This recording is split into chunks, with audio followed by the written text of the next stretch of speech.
Just saw Robert drive in. Should I wait for him to come in? He's-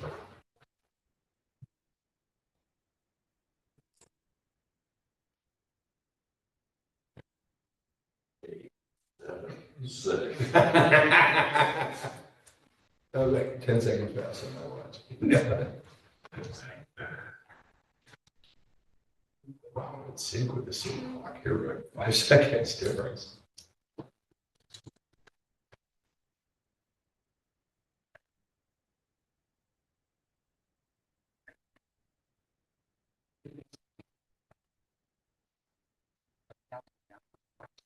Yeah. Well, I can because it's already 45 seconds after. So Talk his paycheck like 36 seconds. They did 36 cents. 10, 9.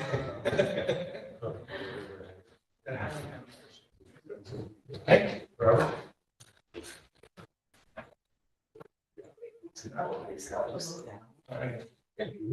And they can stand up right now. Okay, what's with the phone?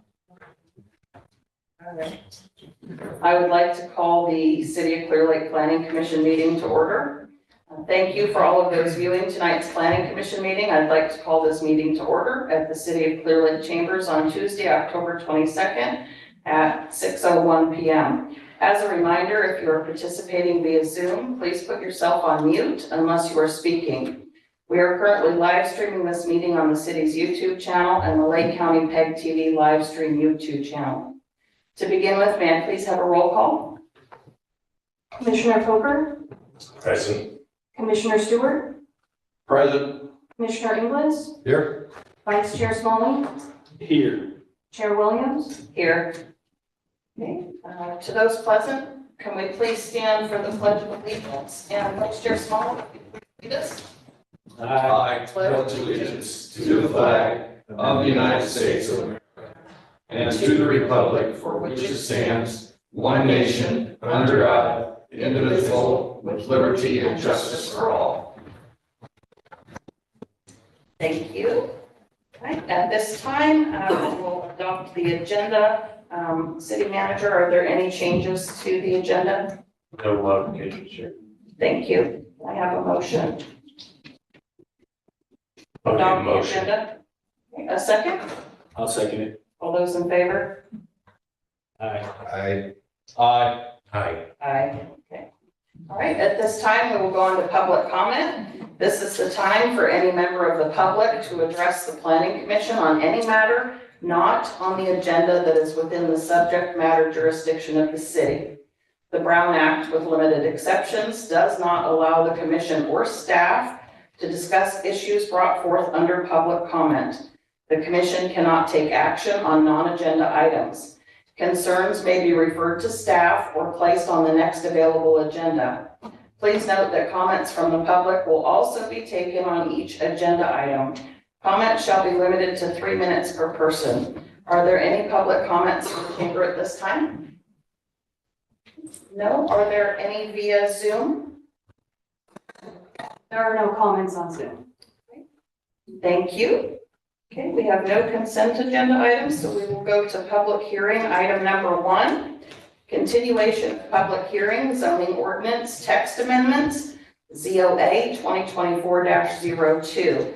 Staff, can we please have the staff report? Yes, you may. So a little bit of history before I pull up proposed amendments. So it was originally taken before the zoning ordinance amendments on September 10th is when staff brought before the changes of the proposed zoning ordinance. And ultimately, the majority of the proposed amendments were approved except for the curb gutter sidewalk, which was continued until the October 24th PC hearing, where staff was given direction to, based on Planning Commission, to come back to tonight for proposed amendments. And I will pull those proposed amendments up and we can briefly go over those. Thank you.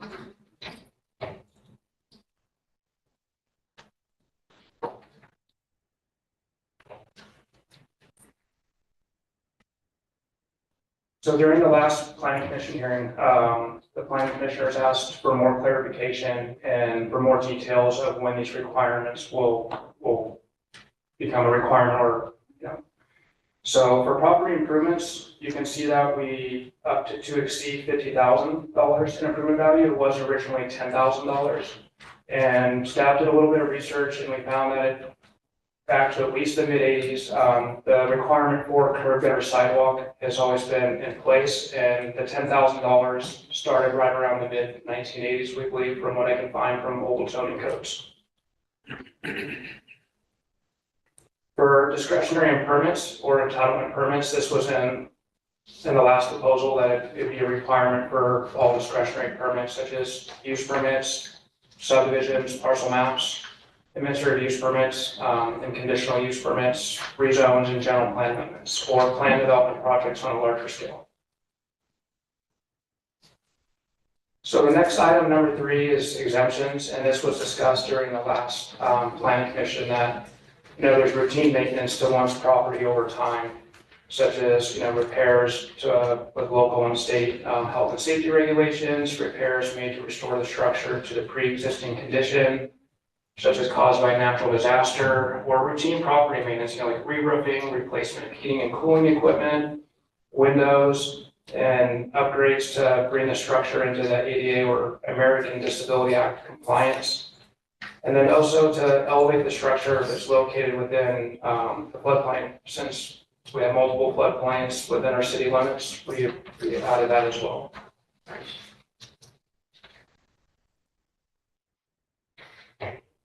So for snow, Hey, Mark, can I ask you a question?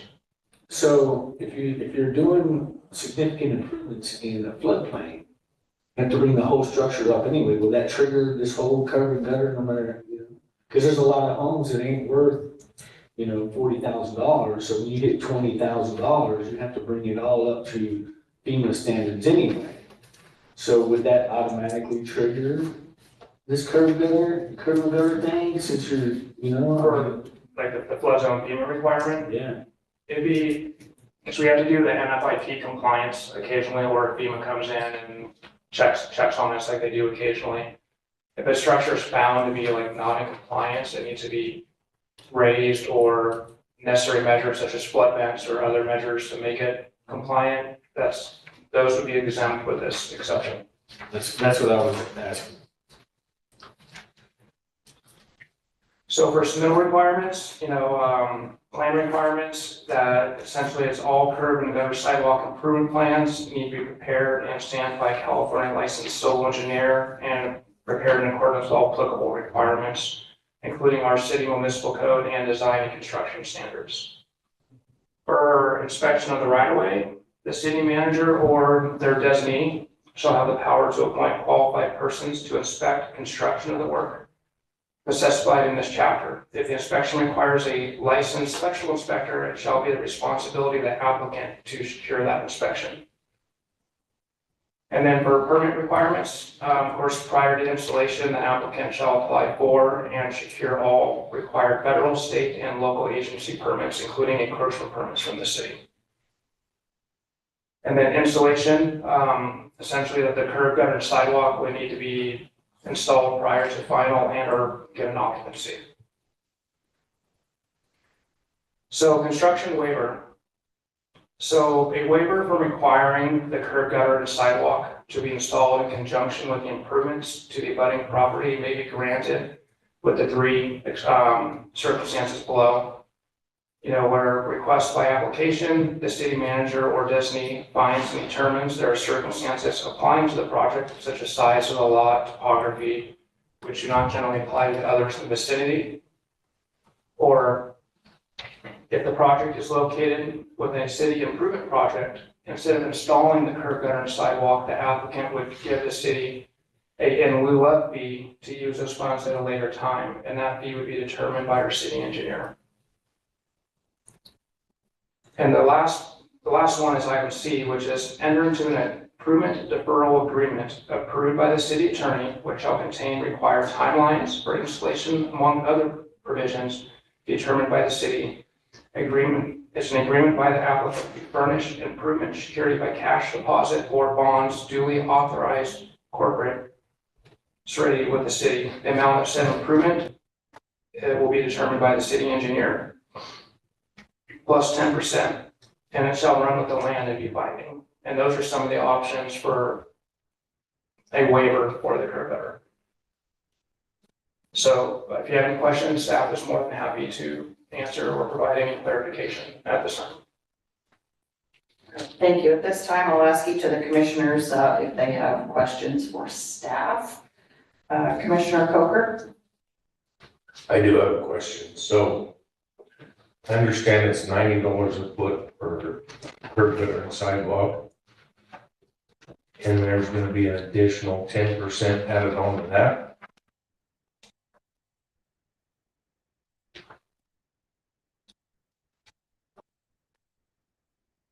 Well, the $90 a foot you're referring to has been, was determined, by our city engineer for related to Lakeshore Drive.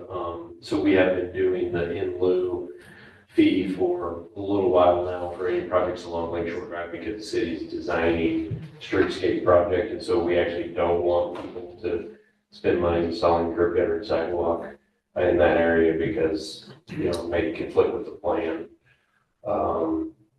So, I mean, the $90 a lineal foot may be updated from time to time. I mean, you know, construction costs are probably 50% higher than they were when that was determined. So I wouldn't want you to stick the $90 a foot in your mind forever. The reason why I say this is because we want to retire. And we can't, because whoever we sell the business to or rent the business to has to foot the bill for curb gutter and sidewalk. And it's just ridiculous. I mean, why do we have to pay, I'm sorry to say it, but the extortion fee to retire? I think if that's your opinion, you should probably not be involved in making a decision on this requirement. But this is, you know, I do take some offense to it being called an extortion fee. This is not something that's unique to the city of Clear Lake. $90 a lineal foot is not an exorbitant rate. You know, you're not supposed to be on this board making decisions where you have a financial impact there. And I think it's, with the comments you just raised, it's probably questionable on whether you should be making a decision on this item tonight. But, you know, that's a decision for you to make.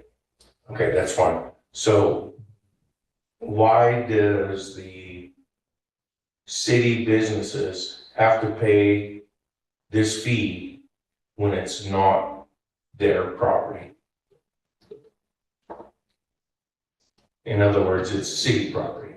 In some I understand cases, we have to maintain it in some keep it cases, clean, but in some cases it is city right away. Yes, yeah. This is part of living in the city. You know, people also want to have a safe place to walk downtown. It's generally considered to be very beneficial for businesses to have safe places for folks to walk along streets. You know, I'm not here to convince you that you like this. I know there's been a long-standing disagreement over this particular item. But, you know, so I'm not here to convince you of that. If you disagree with this type of direction and you decide to vote on this item, I mean, you can certainly vote against it. But okay, so are you saying that I should recluse myself? I said all I'm going to say about that. Okay. So since I am a business owner on Lakeshore Drive, I think I should recluse myself from this vote. Okay, thank you. We'll call you back when we get to the next item. All right. Commissioner Inglis? That's certainly a good job, staff. I don't have any questions or comments. All right, thank you. I'll be on that. Commissioner Stewart? I'd like to commend the city staff for what they've come up with. I like it. Thank you. Commissioner Smalley? I think I've already expressed my concerns and got my answers. And I agree with Terry, you know, I really, you know, what Alan has just said about having a safe place to walk to businesses like, I think is, actually will bring more business to the businesses. You know what I mean? So I really appreciate the work you got put into it. If I may, it doesn't sound like there's any questions. I was gonna kind of wait, but I think just for the commission's understanding, I'd like to explain, where we came up with the $50,000 number from. So what's existing is $10,000, hasn't been updated since I think '86. Mark and Mike did do a fair number of research in other jurisdictions in our area and how much they charge, and there is a variety there. A lot of them, well, I think there was maybe another example of $10,000 of Willits or somewhere. But like Lakeport, for example, they've had this in place and it actually has an automatic CPI adjustment associated with it, which we didn't recommend here. The city council in the past has not wanted to have those type of automatic adjustments.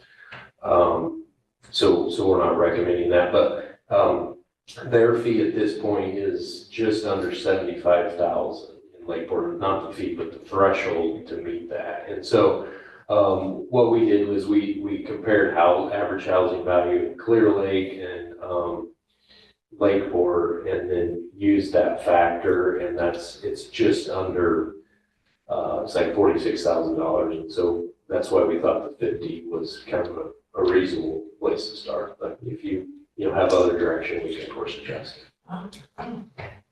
Thank you, and I too would like to thank staff. I know that we've brought this a couple of times and had different conversations and different ideas, and I think that what has been presented tonight is a great solution. I think it's a great compromise of everything that we've talked about, and I know that you guys put a lot of time into it, so I wanted to say thank you for that. So, okay. At this time, I will open this agenda item up for public comment. Is there anyone that would like to come up and speak on this item in the chambers? Please come forward to the mic and tell us your name and where you live.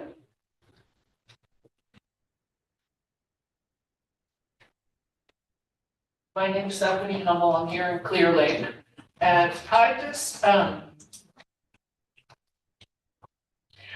don't know the prices of anything. I just, I don't know how much it costs to upgrade a kitchen, but I mean, I don't know if that's even close to like 50,000, but, and I don't know how much it is to, do, the sidewalk and gutter as well. So I'm just here and, trying to learn about it, what's going on.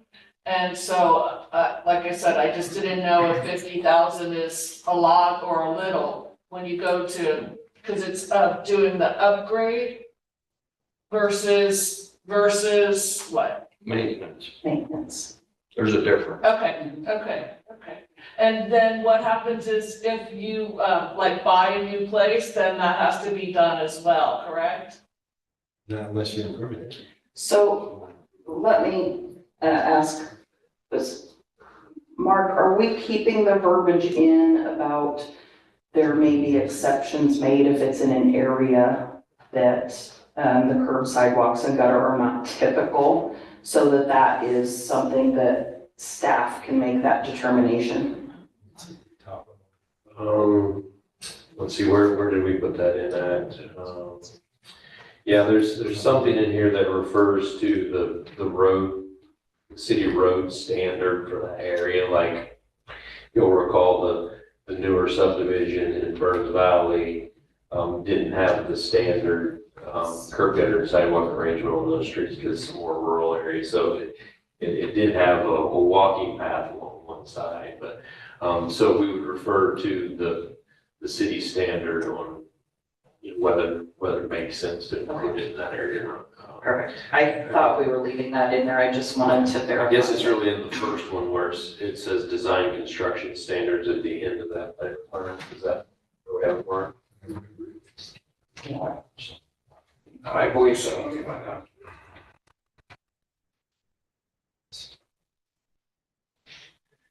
Yeah, we're section C, item number 1, for plant smell requirements, clearly municipal code and design and construction standards.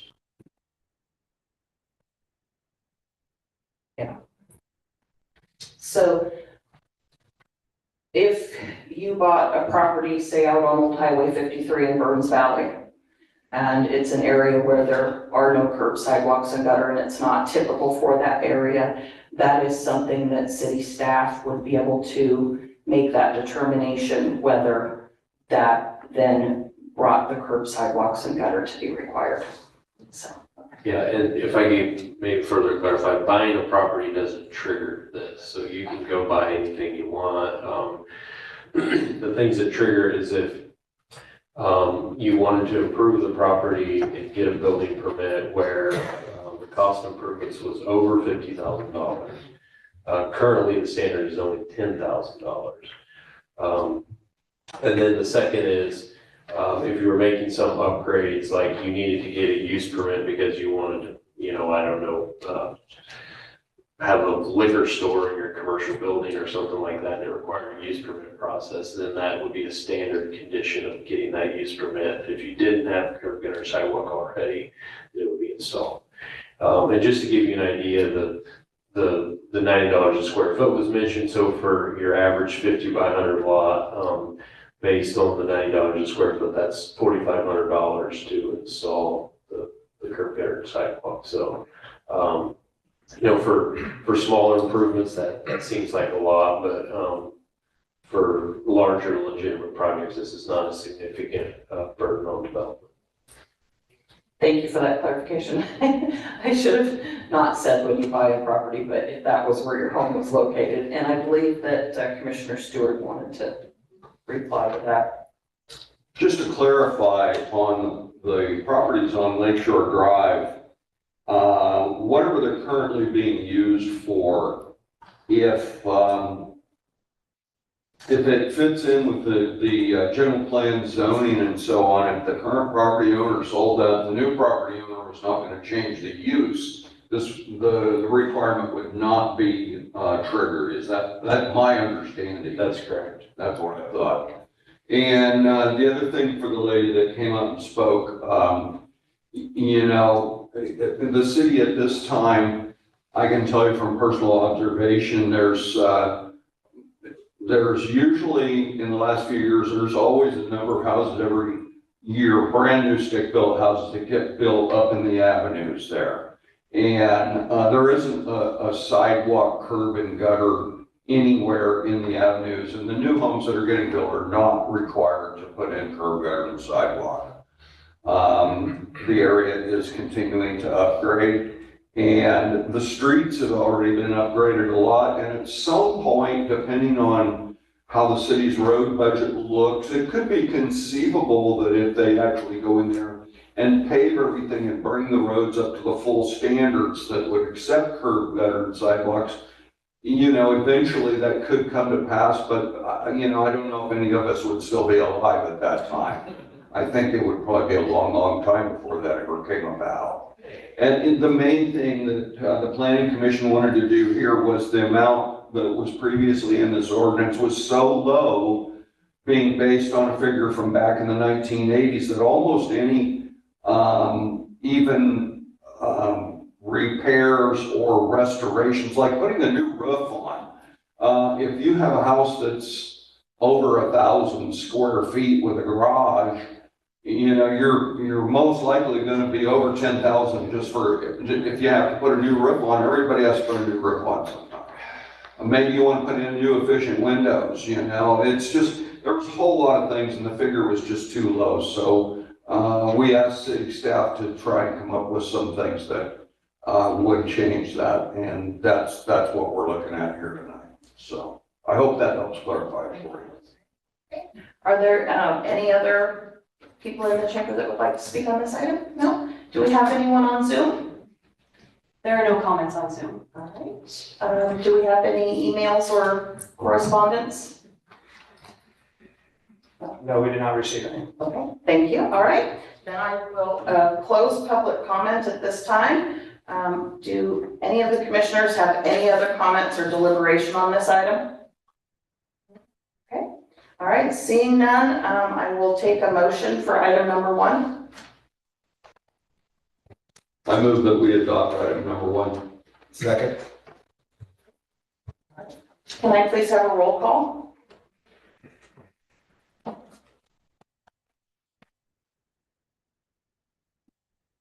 Commissioner Stewart, Aye. Commissioner Inglis, Aye. Vice Chair Smalley, Aye. Chair Williams, Aye. All right, motion passes. We will get Commissioner Coker back in, and then we will move on to item number 2.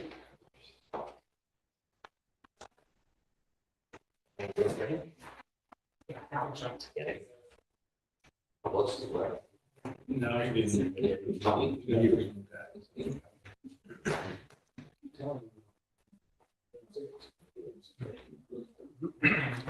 I think everybody smokes knows that.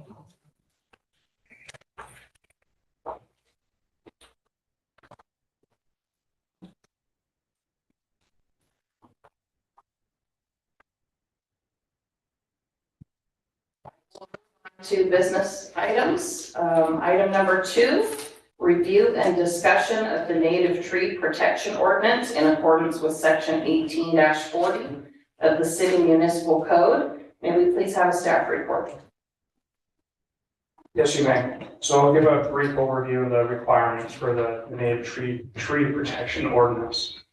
So according to section 18-40, the native tree protection ordinance is for the preservation and protection of natural resources while balancing the needs of commerce, industry, population, and that economic growth within the city. So the native tree protection ordinance requires a zoning permit to remove a heritage oak tree, which is reviewed and approved at staff level. But there's also multiple sections throughout this, the native tree protection ordinance, and one of them is determining which trees require the zoning permit.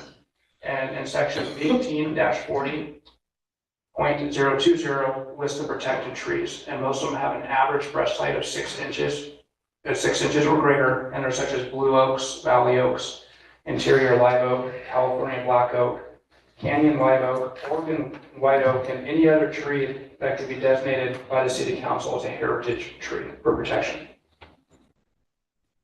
Then there's also exemptions and protections for the removal regulations, and that's section 18-40.030. And the native tree protection ordinance was designed with provisions that exclude one from meeting the required tree replacement ratio and or paying the required tree replacement mitigation fee to the city, which would be used at a later time to replant elsewhere. And that fee is set by the city council. One of them is the removal of trees judged to be hazardous to life and property. The removal of trees judged by a public utility company to be hazard to the safety of high voltage power lines in accordance with the Public Resource Code 4293. The removal of trees that must be felled to accommodate public improvements by the city, county, or public utility company. And the removal of trees that pose a fire safety hazard as certified by the Lake County Fire Protection District, and that's usually the fire marshal. And there's also the removal of trees whose drip line falls within the footprint of a proposed residential dwelling, garage, and driveway on the existing lot where the trees cannot be reasonably avoided for development. Then the last one is the thinning of the stand of trees to improve the overall health of the stand. In this instance, the planning and community development director shall have the discretion to approve which trees shall be removed. Then there's section 18-40.040, and that's the tree protection regulations. And this is where we discuss these called the root protection zone, or known as the RPZ. And this is where there's certain developments, improvements that are prohibited within a certain distance of the roots to protect that. And that, such as, burning in open fires, compaction of the soil, grinding of the topsoil, moving or failing to install and maintain proper temporary protection fencing, trenching, and other mechanisms that can disturb the roots. So section 18-40.050 is the removal regulations. So this is where if an applicant is granted a zoning permit to remove the heritage oak tree, they'll be required to meet the specific criteria. And that's such as on-site tree, which it could be at a 2-to-1 ratio, but it could also go up in ratio depending on the breast site, the DBH or the tree removed, it could increase for the replanting on site. If the applicant is unable to replant on site, that's where they'll contribute to the fund that I previously mentioned. And currently it's $600 per tree felled that was established by the city council. And then section 18-40.060 is the designation of heritage trees. And this is where one can request the city council to designate a group of heritage trees on their parcel, but it needs to meet specific requirements. And then also if they wish to no longer have those designated as heritage trees, it has to go back to city council and has to meet another set of specific requirements that no longer make them heritage trees.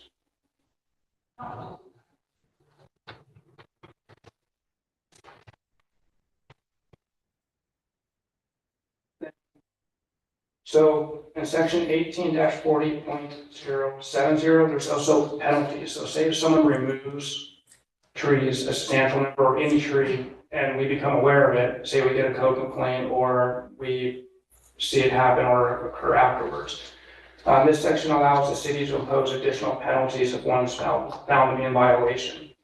And besides them having to get a zoning permit, this section also, any violation in this article shall constitute a misdemeanor. However, the city attorney or prosecuting attorney has the discretion to deem a violation of this article as an infraction in accordance with the city municipal code. Another one, if the person is found to be violating this article, they shall be fully responsible for the costs, all costs arising from or relating to enforcement, investigation, legal costs associated with the infraction or misdemeanor for each tree removed or damaged. Then also the felling, removal, or damage of a tree in violation of this article could be punished by a fine of $1,000 as well. And then lastly, any person who causes a tree to be removed or damaged in violation of this article shall repair or replace a tree at the violator's expense pursuant to double the ratio of the normal required ratio if one were to come in and secure the zoning permit and do it through the proper channels. So that's a quick summary of each section and the native tree protection ordinance, but staff's here if you have any questions, please let us know. Okay, thank you. So the reason we brought this back was because of the use permit that had been issued to the J&L Market on Old 53 that I believe we had approved. There were 5 trees that were going to be removed, and the planning commission at that time thought that all 5 would be assessed the $600 fee, but only 3 of them have been assessed and 2 were to be found in a drip line of an existing structure. Is that correct? That's correct. Okay. Well, I mean, I would clarify, I'm not sure, I'm not sure that we gave the planning commission the understanding that the 5 trees were all going to be assessed. I mean, there are 5 trees, they were proposed to be removed subject to the tree protection ordinance. At that time, I don't think we clarified, which ones we thought were subject to an exemption or replanting or the fee, but you were correct in the fact that the 5 to be removed, there were 2 when they applied for their permit, which is, we could go back and look at the conditions, clearly there was gonna have to be a permit applied for. We made the determination that,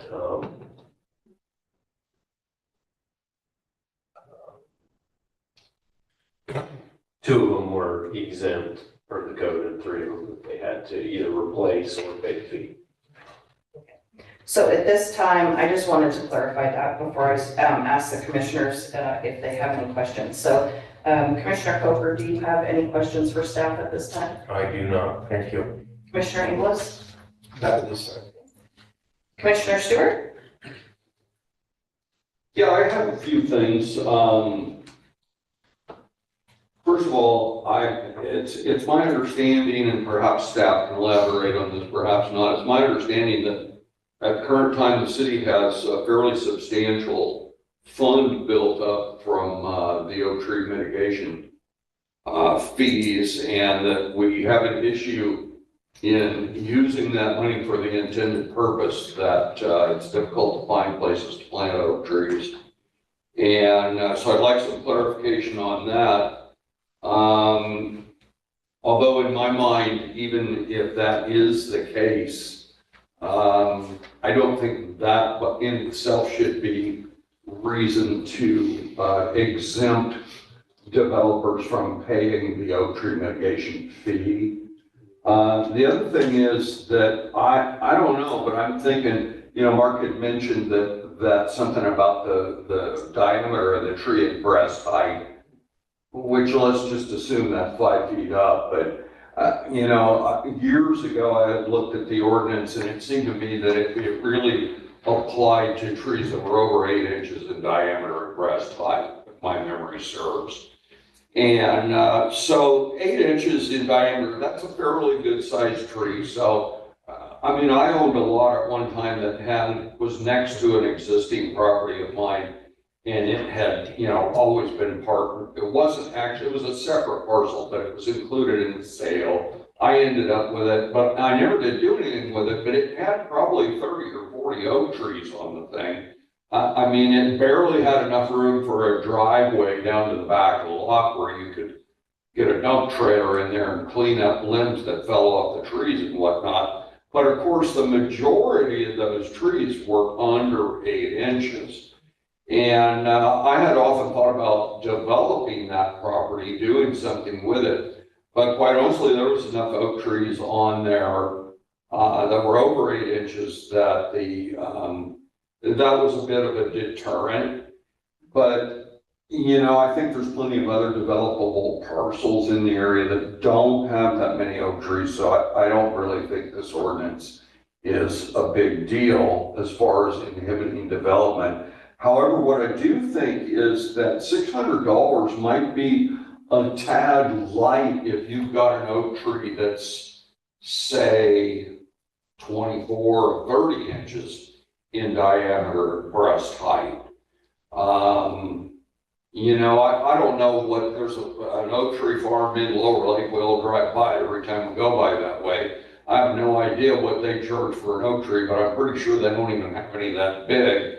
And I'm pretty sure whatever their biggest ones are probably cost a whole lot of dough. And otherwise, you know, we get a few $100 out of them, but even if we get a tree planted tomorrow, it's going to be 50 or 100 years before it's as big as the tree that was cut down and doing the same amount of work that tree was doing as far as carbon absorption and, you know, benefiting the environment.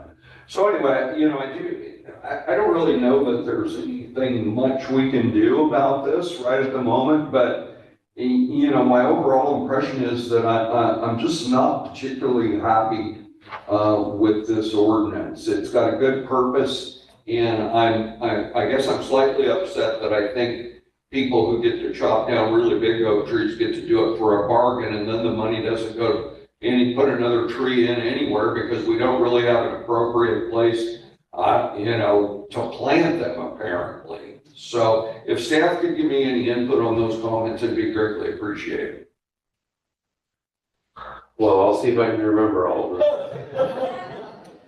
Well, I can address the fund and stuff like that first. So there's, I think, a little under $100,000, and we have a special fund that, and largely that came from a couple of the affordable housing projects that were done that's where the bulk of that funding was from. I mean, it would take a long time to have little projects like the JO market or something, you know, you get a grant here, whatever, it doesn't add up much, but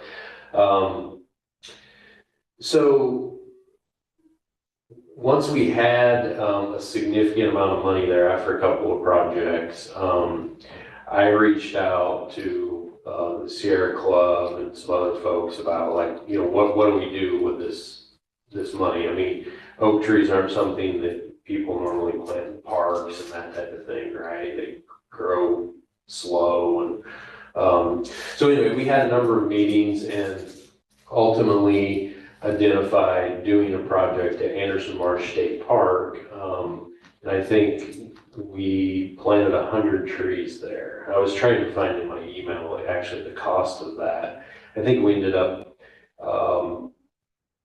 somewhere between $35,000 and $40,000 for those 100 trees. But that was largely, we agreed to pay for some equipment like a watering tank and stuff that they could put in their, on their ATV or whatever to try and keep them alive. And so, you know, that a lot of the cost was related to that. And, you know, basically we paid some amount over the next couple of years for them to, you know, help keep them alive. So the cost of the trees was not that significant. And, you know, some folks, you know, Deb Sally was involved, Henry Bornstein, Roberta Lyon, some of those folks, and they know more about some of this than I do. But it was their recommendation that we actually use the smaller ones, actually end up surviving. You know, it takes longer for them to grow, but apparently there's better survivability when you put them in. And anyway, so that's what happened. And we did have a meeting or two after that about, okay, so what's next? We're going to be getting more funding. You know, we kind of have to balance, like, we don't want to just put trees all over the place because we have this whole fire issue that we need to deal with. And so there's some problems there. We have talked about a couple of, or I guess really mainly, well, we've talked about a few different project ideas. We haven't really been able to settle on anything at this point that is kind of project ready in planting more trees. So we do need some partnership from, you know, some of these other agencies, whether it's the land trust or whatever. I mean, I think, you know, we would like to have this money spent in something sort of in or near the city, but you know, I'm not sure that it also makes sense to try to cram more trees into the city when we need to have some infill development. I mean, you know, it's a whole nother conversation that I think maybe we'll address a little bit later, but there's a whole new world coming related to fire insurance and what those regulations are going to be that are going to dramatically change the vegetation that exists in urban environments. Yep. So I know that was kind of the first part. Is there other stuff you remember asking that I forgot about? Well, the only other thing was, and it ties in with what you just said, is that it seemed to me that the $600 fee was pretty light for a larger oak tree. And I don't know how many projects get done where there's actually significantly, but at least one, maybe two of those trees at J&L was pretty good size. There was tree. Yeah. Okay, so when the fee is relatively new. We've only had the fee for a few years, but it was initially established at $500, and I think it was increased, you know, maybe 2 or 3 years ago to $600. One thing that you have to keep in mind with a fee like this by the city is we can't create a fee that acts as a deterrent to cutting down trees. It's supposed to be actual costs, and I will tell you that even at $600, based on what we paid for the replanting projects, if someone were to challenge us on this, it would be very difficult to justify even the $600. Okay. However, there are some other agencies that I've looked into that do a little bit more of a sliding scale. They have a range of fee, and then based on the size of the tree, it can go up. It's not just one fee. So I mean, that is something that could be considered that might, you know, address your concern. Yeah, I think at this point in time, there's really not much use in complicating the system that we've got. And it sounds like, I think it's doing okay. I do note that we have a representative from the Sierra Club here, Deb Sally. And so if she has some input on this, I'd sure like her to come up and give it to us. Okay. Yeah, that's it. I'm done. Thank you. Thank you, Al. Commissioner Smalley? Vice Chair Smalley. I have no question. Okay, all right. So I do have one question. With the changes that are coming down the pipeline with insurance and fire mitigation, are those things that are going to affect our policy that we currently have? So are we going to be making changes to this policy before too long?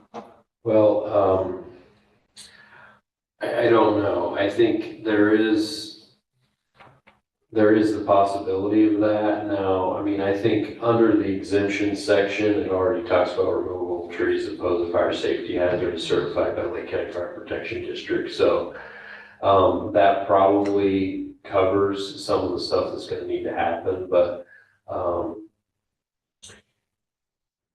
you know, I was just at the League of Cities conference last week, and there was a presentation about some of this from the Marietta Fire Chief. And, you know, it's, I mean, everyone's concerned about insurance costs and not being renewed and all that, but there's another thing that's, it's kind of been installed, but it's going to be happening next year where, so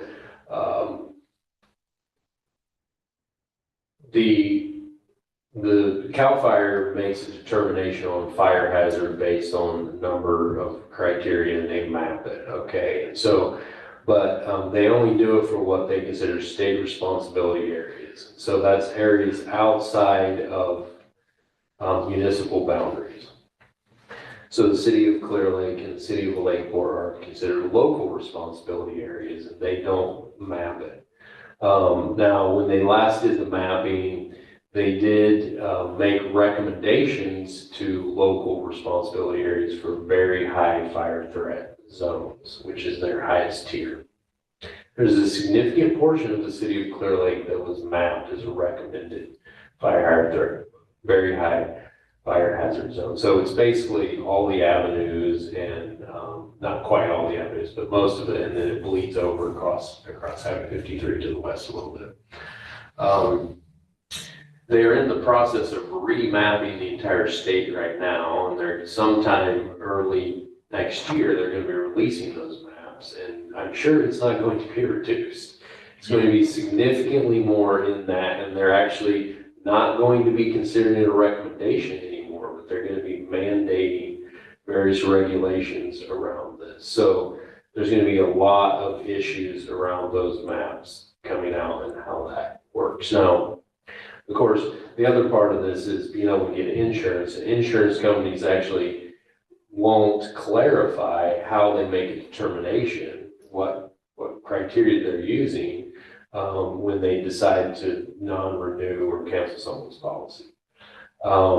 They claim that it's not based on these maps, but you know, everyone can assume that that's part of the criteria. But the direction this is going is, so in the state responsibility area already, if you're in a very high fire threat zone, you are going to have to remove every piece of vegetation within 5 feet of your house. You're not going to be able to have grass. You're not going to be able to have mulch. You're not going to be able to have bushes or trees or anything. And so I expect that, you know, it's maybe a little difficult for them to force that on local responsibility areas, but I expect that that's going to be an issue because of the mapping that's going to be done, and in order to try to get some agreement from insurance companies on insuring homes in those zones, that's going to be one of those things that's going to be a requirement.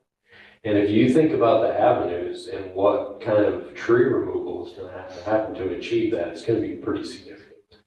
And so these are going to be difficult things to balance. And right now we don't have the answers, but we're going to be paying a lot more attention to it over the next 6 to 12 months because, you know, any progress that we're trying to make here and other places is going to be stymied if no one can get insurance and no one can buy a house unless they have cash. And this is not, I mean, 25% of the people in this city live below the poverty line. And that's double the state average, that's double the national average. there's not a lot of additional resources to deal with some of these issues, so it's a big problem.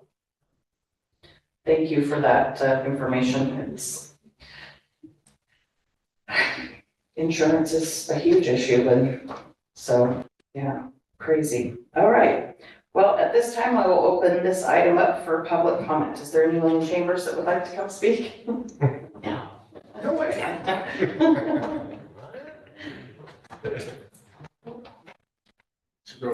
Don't break it. Okay, I'll try not to. So I'm Jen Sally. I'm with the chair of the Sierra Club here, the Lake Crew. And I'm listening to all this with great interest, and I realize that it's a hugely complex issue. It's not like there's something simple that can be said and it's done.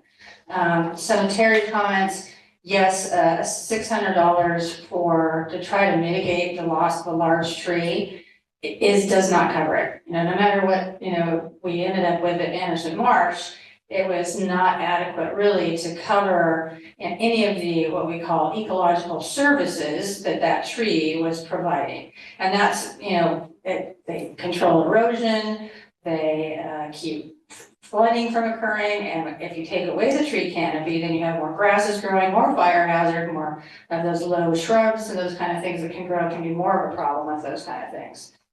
So I realize that it becomes difficult to justify whatever fee, but if you can talk to different tree people and you'll get, you know, lots of different answers, but most of the people that are advocates for trees say that, you know, you couldn't really even do it with 10 times that.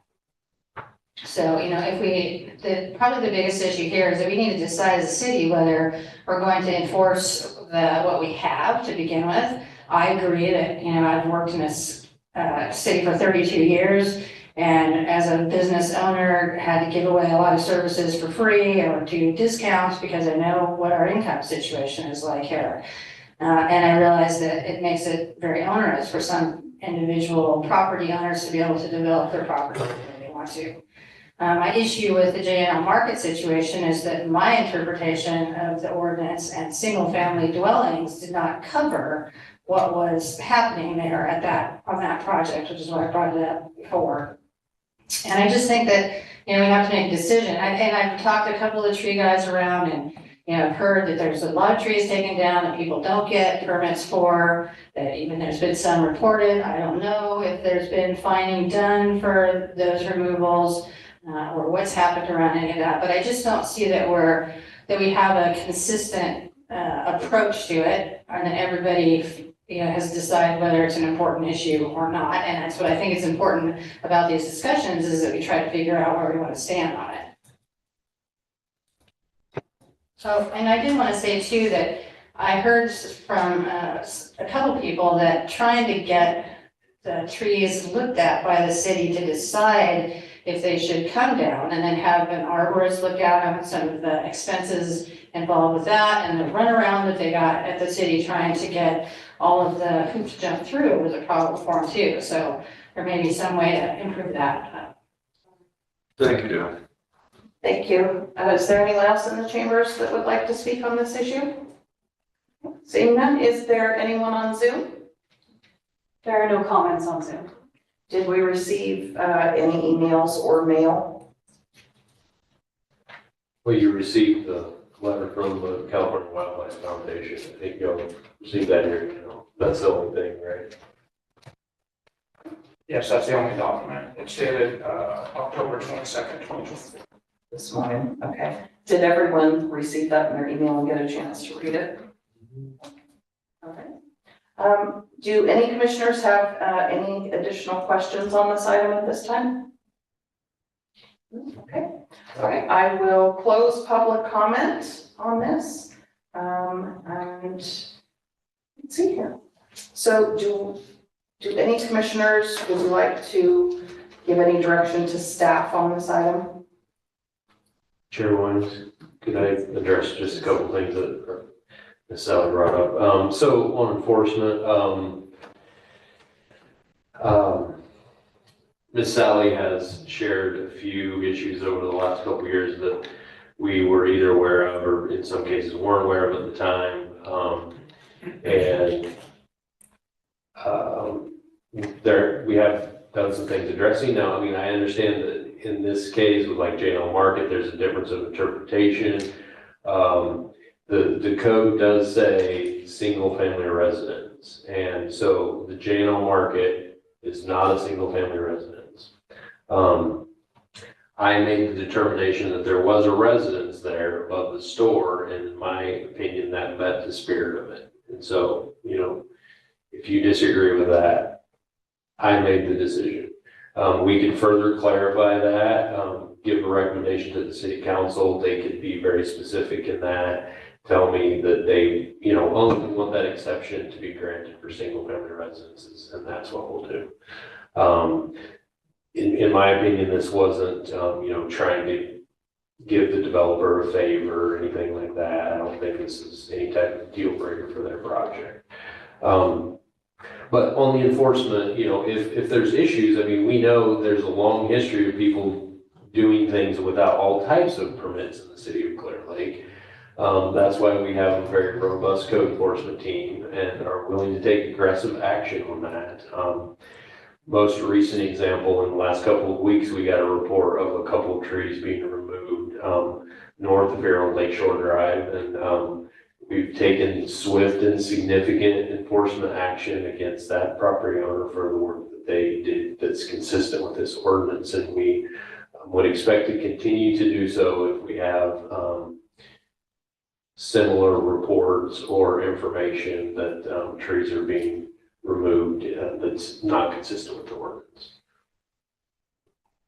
And the other thing I want to mention, the runaround, I don't know the specifics on that. That certainly is my expectation for the level of service that folks get with city staff. So if there's, any specifics around that I can get, I will do everything I can to make sure that doesn't happen again. Can I just make one more comment? Just a real quick suggestion. If you'll come out to the mic, please. One of the things that we were talking about too, that's an issue, is trying to find some way to use that mitigation funding. And a lot of the current knowledge is that planting trees isn't the best way necessarily to do that, and rather protecting other ones that are still there is the better way to do it. And so possibly some conservation easements on particular of property that maybe the city owns, or that some citizen wants to do that for, to mitigate for that, might be an option. Thank you. Okay. So does anyone have, any direction that they would like to suggest that we give staff on this item? No, but I do have a question.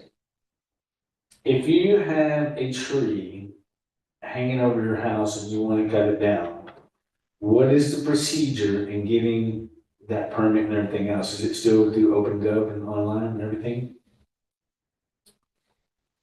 Not at this time on OpenGov. The property owner or applicant or their authorized representative would come in and speak with either Associate Planner Mike Taylor or myself at the counter, and we give them the documentation, the zoning permit application, and the required material. And then most of the time, they'll have material at that time where we can take it in and do it. If not, they'll gather the material and come back and submit.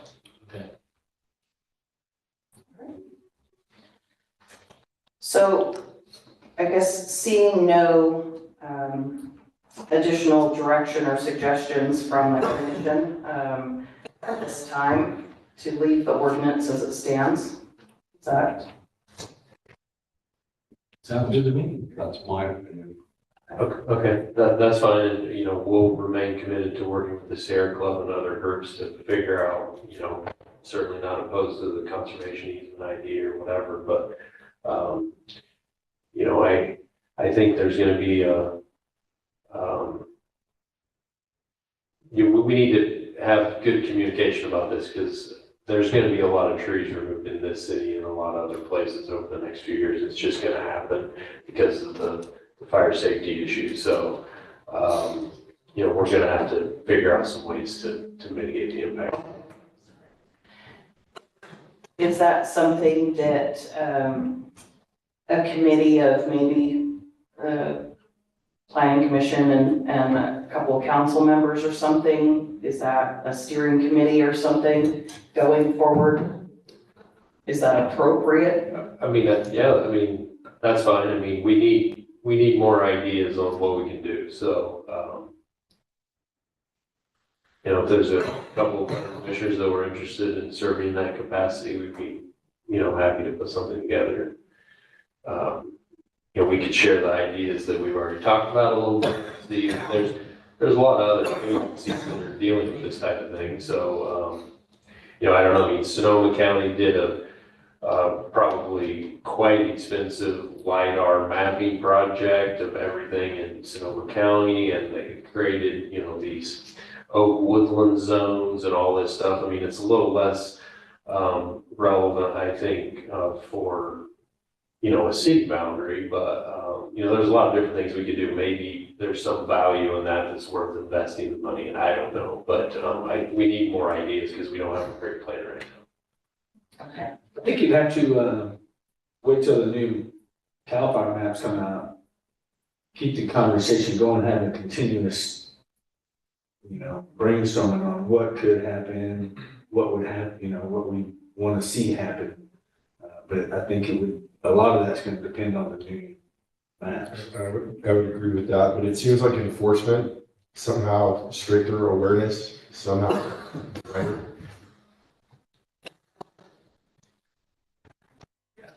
All right. So we will go on to city manager and staff commissioner reports. City manager Flora, do you have a report for us? I don't know that I have much to share. You know, a lot of our projects have really been kind of stalled out over the last year or so for a variety of things, water related issues, litigation. You did see that last week we did get a favorable ruling on the sports complex litigation, so that's good. We still haven't got a ruling from the appellate court yet on the 18th Avenue Hotel project. We're hoping to have a ruling by the end of this year, but at this point it's not going to happen. Everything's been briefed and that's all complete. We're just waiting on them to give us a hearing date, and then once that happens, they'll have 90 days to rule on. So that one's still stuck. One of our road projects has been held up with litigation as well. We did file a request for that lawsuit to be dismissed, and that hearing happened a few weeks ago, so we're waiting to hear on that. But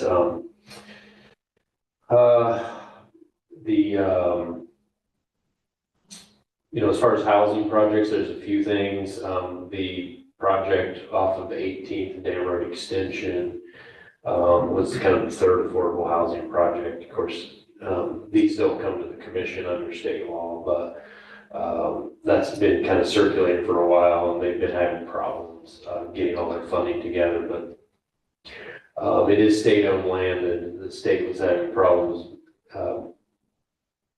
for that project qualifying for a lot of the state funding because it was state-owned land, ironically. So we embarrassed them about that a little bit, and they came up with an extra $26 million recently that they'll be allocated to the city to help get that project going. So we're expecting that one should break ground next year.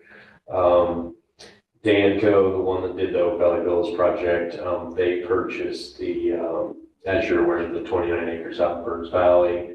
There were a couple of hiccups on that, but that did close escrow. They did purchase that from the city now, so they should be starting on that fairly soon. And then there was a number of lots on 36th Avenue that were owned by the city that we sold to a developer a few years ago, and that was kind of a miserable failure, and that developer just was not really qualified and caused a lot of problems. But Danco also stepped in and bought all of those lots. And so those are already subdivided. They don't have to go through that process. It's really just the city's gonna put road, upgrade that road, put infrastructure, and they're gonna build those houses out. So that'll be kind of some middle market stuff, which will be nice, probably 250,000 or so in that area. So those are those are kind of the bigger housing projects that are underway. Of course, the airport project, we're still moving forward with the environmental impact report, and expecting that to be coming to the commission, early next year. We're just working on the technical studies and stuff right now. Yeah, I mean, those are kind of larger ones. I mean, you know, we're still working with a lot of retailers trying to get interest in projects. I was in Palm Springs here about a month ago, talking to a number of retailers that showed down there. You know, still getting good interest, but just trying to put some of these deals together. Alan, is there any projected groundbreaking date for the Elam Tribes New Travel Center? I don't think there's a super firm date, but it sounds like sometime in January they should be breaking ground. So they met with staff, I think maybe just last week, and went over the plans. And so there's some stuff that, you know, we want to see change. And they've been great to work with. You know, they don't have to have us review any of their stuff. Right. They've agreed to do that anyway. And it's going to be a really nice project. Good. Thank you. Thank you. Do any commissioners have reports at this time? No? All right. Do we have any future agenda items? All right. Well, I want to thank everyone who took their time to attend tonight's meeting in person and on Zoom, and for submitting your comments. There being no further business of the commission, we are now adjourned at 7:06 on Tuesday, October 22nd, 2024.